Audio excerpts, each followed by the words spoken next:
పాత బట్టలతో కనిపిస్తే చాలు కిడ్నాపర్. భిక్షాటన చేస్తూ కనిపించినా సరే కిడ్నాపర్. ఊళ్ళోకి బంధువులు వచ్చినా సరే కిడ్నాపర్. అడిగేదేలే, కర్రలతో సావగొట్టుడే.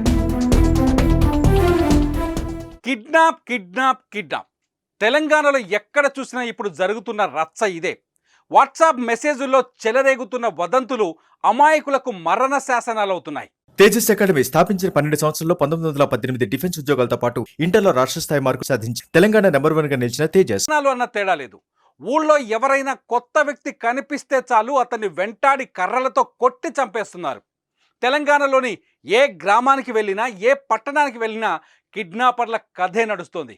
ఏ నలుగురు గుమిగూడినా కిడ్నాపర్ల గురించే మాట్లాడుకుంటున్నారు. పిల్లలను ఎత్తుకుపోయే ముఠాలు తిరుగుతున్నాయట. వాళ్ళ పట్ల జాగ్రత్తగా ఉండాలనే తప్పుడు ప్రచారం అమాయకులను కూడా రెచ్చగొట్టేలా చేస్తోంది.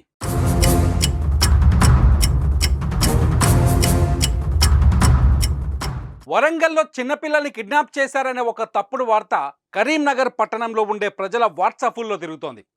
కరీంనగర్లో చిన్నపిల్లల్ని కిడ్నాప్ చేశారనే వీడియో ఖమ్మం ప్రజల వాట్సాప్లో తిరుగుతోంది. ఖమ్మంలో బాలుడు కిడ్నాప్ అయ్యాడని నిజామాబాద్లో తిరుగుతోంది. ఇలా మన రాష్ట్రానికి, మన ప్రాంతానికి సంబంధం లేని వీడియోలను కొందరు అతి జాగ్రత్తతో వైరల్ చేస్తున్నారు.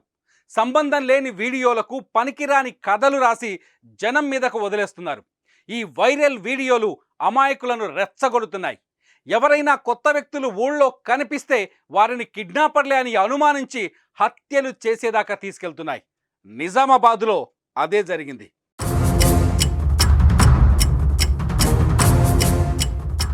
రాజు అనే వ్యక్తి నిజామాబాద్ రూరల్ ఏరియాలో ఉన్న ఖానాపూర్ అనే గ్రామంలో నివాసం ఉంటాడు.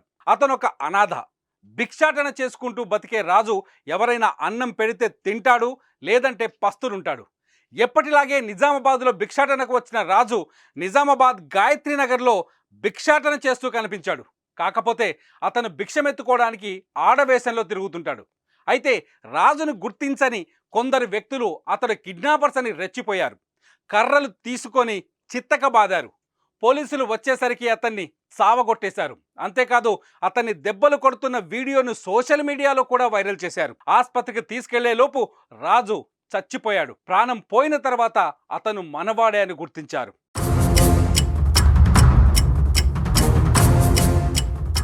నిజానికి కిడ్నాపర్స్ లేరని చెప్పడానికి లేదు.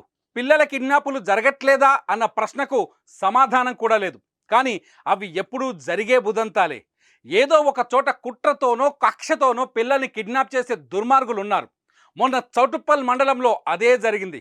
ఓ బాలికని కిడ్నాప్ చేయడానికి కొందరు వ్యక్తులు ప్రయత్నించారు. కానీ కిడ్నాపర్లను స్థానికులు గమనించడంతో వాళ్ళు పారిపోయారు. అయితే జరిగిన సంఘటనను జరిగినట్టుగా చెబితే సరిపోతుంది. కానీ కొందరు వ్యక్తులు జరగని సంఘటనలను జరిగినట్టుగా క్రియేట్ చేసి జనంలోకి వదులుతున్నారు.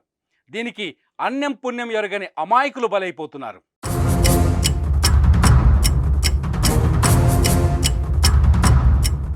నిజానికి కిడ్నాప్ల కంటే ఆ పేరుతో ప్రచారమే ఎక్కువగా జరుగుతోంది. ఎక్కడో జరిగిన సంఘటనను మన పక్కూరిలోనే జరిగినట్టుగా వాట్సాప్లో వైరల్ చేస్తున్నారు కొందరు వ్యక్తులు.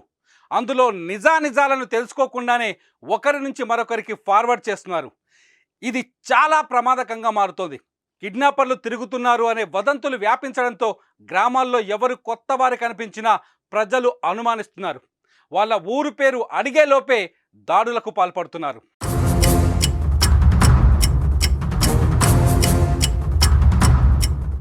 చిన్నారుల పట్ల జాగ్రత్తగా ఉండటం మంచిదే. కొత్త వ్యక్తులను నమ్మకూడదని మన పిల్లలను ఎడ్యుకేట్ చేయటము మంచిదే. కానీ ఊళ్ళలో కనిపించే కొత్త వ్యక్తులంతా కిడ్నాపర్లే అనుకుంటే పొరపాటు. పాత దుస్తులు వేసుకొని తిరిగేవాళ్ళు, భిక్షాటన చేసేవాళ్ళు, ఊళ్ళోకి వచ్చే బంధువులను కూడా ముందు పలకరించి వాళ్ళ వివరాలు తెలుసుకోండి. కానీ గుడ్డిగా దాడులు చేసి వారి ప్రాణాలు మాత్రం తీయకండి. అనుమానస్తులు కనిపిస్తే పోలీసులకు సమాచారం ఇవ్వండి. చట్టానికి పట్టించండి. కానీ చట్టాన్ని చేతుల్లోకి మాత్రం తీసుకోకండి. ముఖ్యంగా వాట్సాప్ల్లో తిరిగే వైరల్ వార్తల పట్ల జాగ్రత్తగా ఉండండి.